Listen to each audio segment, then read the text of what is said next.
साधना के माता पिता बचपन में ही गुजर गए थे। वो अपने चाचा चाची के साथ रहती थी। साधना की चाची बहुत लालची स्वभाव की थी। वो साधना को एक आंख पसंद नहीं करती थी। एक दिन साधना अपनी चाची के साथ बाजार से निकल रही थी। तभी वहां के बदमाश जग्गा ने उनका रास्ता रोक लिया और साधना पर बुरी नजर डालने लगा।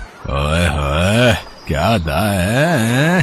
जरा हम पर भी मेहरबान हो जाओ साधना रानी। चाची, ये जग्गा मुझे फिर से परेशान कर रहा है। जग्गा दादा, बच्ची है, थोड़ा प्यार से बात किया करो। घर आओ, चाय पानी पियो, फिर आराम से बात करेंगे। अभी हम चलते हैं। चाची, आप उस गुंडे से इतने प्यार से बात क्यों कर रही थी? प्यार से बात ना करती तो क्या लड़ाई करती? अरे वो शहर का गुंडा है, उससे पंगा लेने का मतलब है अपनी मौत को दावत देना। और तू भी ध्यान से सुन ले, घर जाकर ये बात अपने चाचा को बिल्कुल भी मत बताना। अरे भाई, गुंडों से बनाकर रखनी पड़ती है, शहर में अपना रौब रहता है। साधना की चाची के मन में न जाने क्या चल रहा था। वो जग्गा दादा से बिल्कुल भी पंगा नहीं लेती थी, बल्कि उसे और बढ़ावा देती थी। साधना के चाचा को कुछ दिनों के लिए काम से बाहर जाना पड़ा। मौका देखकर साधना की चाची ने जग्गा को घर आने का न्योता दे दिया। अरे आओ जग्गा दादा, आओ, देखो आज साधना ने अपने हाथों से पूरी पकवान बनाए हैं। चाची ने इस गुंडे को घर बुला लिया। अगर चाचा घर पर होते तो वो कभी भी इस गुंडे को घर में ना घुसने देते। अरे भाई, जिसने बनाया है उसे बुला तो लो, हैं? अपने हाथों से ही मुझे खिला देगी। जग्गा दादा, मजाक करने में भी आप नंबर 1 हो। मैं साधना को अभी बुलाती हूँ। साधना की चाची जबरदस्ती साधना को जग्गा के सामने खड़ा करती है और साधना मन मार कर जग्गा को खाना परोसती है। जग्गा खाना खाकर चला जाता है। साधना अपने कमरे में जाकर फूट फूट कर रोने लगती है। साधना के चाचा को गए 2 दिन बीत गए थे। एक दिन साधना देखती है उसकी चाची ने जग्गा को घर पर बुलाया है और वो जग्गा से कुछ बात कर रही है। जग्गा दादा, चिंता मत करो, साधना के चाचा भी 2 दिन बाद आएंगे। तुम कल ही साधना को उठाकर ले जाओ और याद रहे, ये नोटों की गड्डी देना मत भूलना। उसके बाद तुम साधना का जो मर्जी करो, उसे प्यार करो या उसे बेचो, मुझे तो बस पूरे पैसे चाहिए। ठीक है, मैं कल अपने आदमियों के साथ आऊंगा और इसको पकड़कर यहाँ से दूर ले जाऊंगा। साधना अपनी चाची और जग्गा दादा की बातों को सुनकर घबरा जाती है और वहां से भाग जाती है। साधना के पास थोड़े बहुत पैसे थे जिनसे वो टिकट लेकर एक बस में बैठ जाती है। वो बस शिमला की थी। साधना शिमला पहुंच जाती है। साधना के पास पैसे खत्म हो गए थे। वो इधर उधर भटक रही थी। शिमला जैसे हिल स्टेशन पर साधना बिल्कुल अकेली थी। साधना एक पहाड़ी के रास्ते सड़क पर चल रही थी।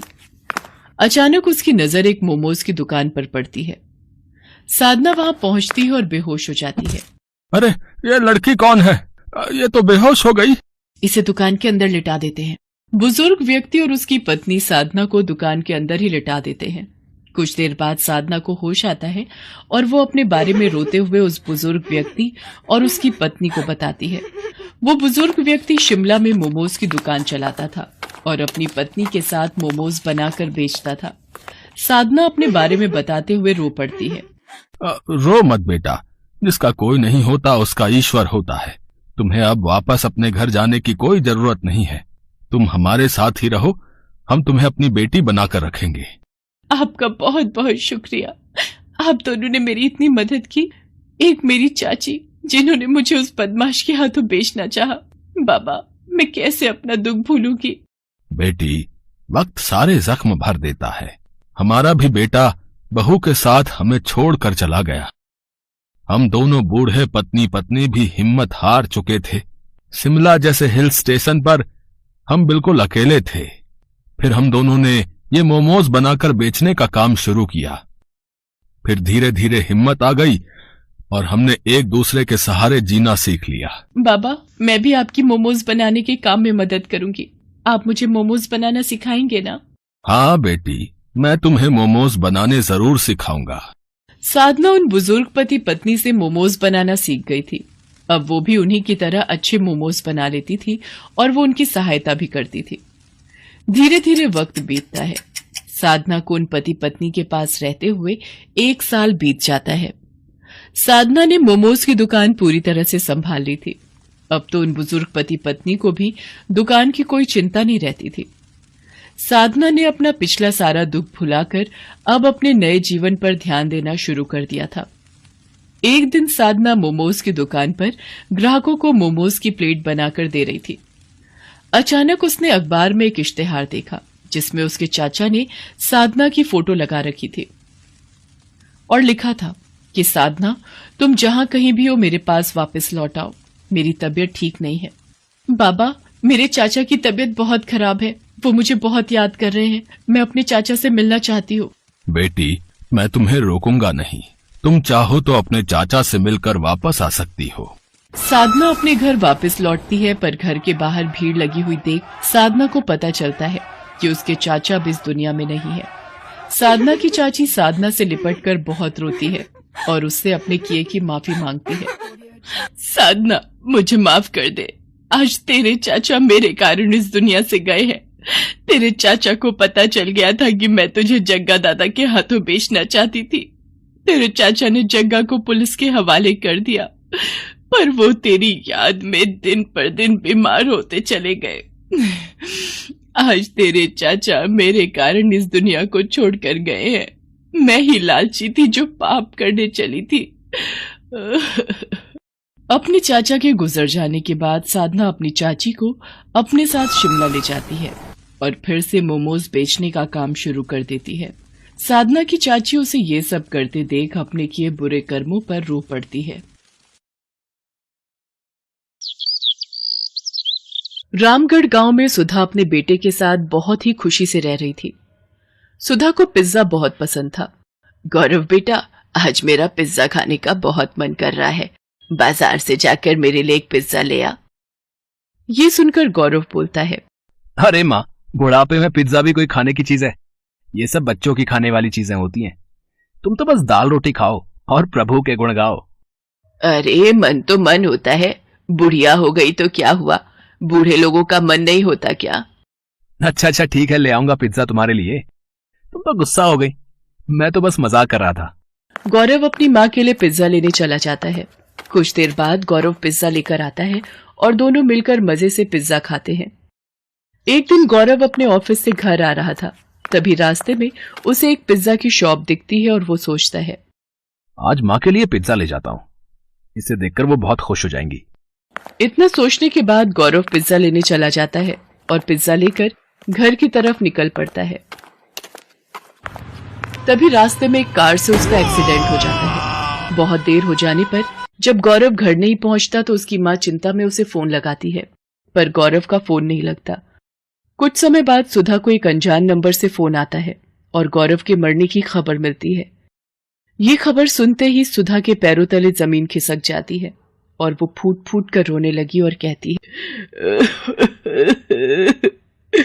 हे भगवान, ये अचानक क्या हो गया? मेरे बुढ़ापे का इकलौता सहारा मेरा बेटा ही था, वो भी तूने छीन लिया। अब मैं किसके सहारे जिंदा रहूंगी? उसकी यह हालत देख पड़ोसी उसे सांत्वना देकर चले जाते हैं। सुधा अपने बेटे की चिता को जला देती है। अब वो बिल्कुल अकेली हो जाती है। वो गौरव की बातों को याद करके रोती रहती थी। बेटे के मर जाने के बाद सुधा के घर की हालत बिगड़ने लगी थी। उसके पास खाने के लिए कुछ नहीं बचा था। वो खाने के लिए पड़ोसियों के घर मांगने जाती है और बोलती है, बेटा, मुझे कुछ खाने को दे दो, बहुत भूख लग रही है। अरे अम्मा, मैं तुम्हें खाना खाने को जरूर दे देती, पर अभी तो मेरे घर में खाना खत्म हो गया है, सबने खाना खा लिया। इतना कहकर वो औरत अपने घर का दरवाजा बंद कर देती है। कोई उसे खाने को नहीं देता, सभी बहाना बनाकर उसे वापस भेज देते।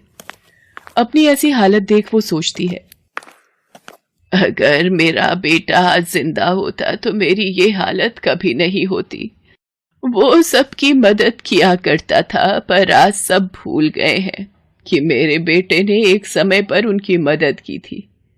आज उसकी माँ को मदद की जरूरत है, पर किसी ने भी मेरी मदद नहीं की। तभी वहां से एक औरत गुजरती है और सुधा को यूं रोता देख पूछती है, क्या हुआ बहन, तुम रो क्यों रही हो? सुधा रोते रोते उस औरत को अपना सारा दुख बताती है। क्या बताऊं बहन, मेरे बेटे के मरने के बाद मुझ बेसहारा का इस दुनिया में अब कोई नहीं है। अकेले मैं इस दुनिया में कैसे जीऊंगी? मेरे पास खाने के लिए पैसे नहीं है। सुधा की कहानी सुनने के बाद वो औरत सुधा से कहती है, ऐसे हिम्मत हारने से कुछ नहीं होगा। खाने के लिए कमाई का कोई जरिया ढूंढना ही पड़ेगा। आजकल तो खाने पीने की इतनी सारी चीजें आ गई हैं और उन्हें बनाना भी आसान हो गया है। जो भी तुम्हें पसंद हो, जो भी तुम्हें आता हो, उसे बनाकर बेचने लगो। इतना बोलकर वो औरत वहां से चली जाती है।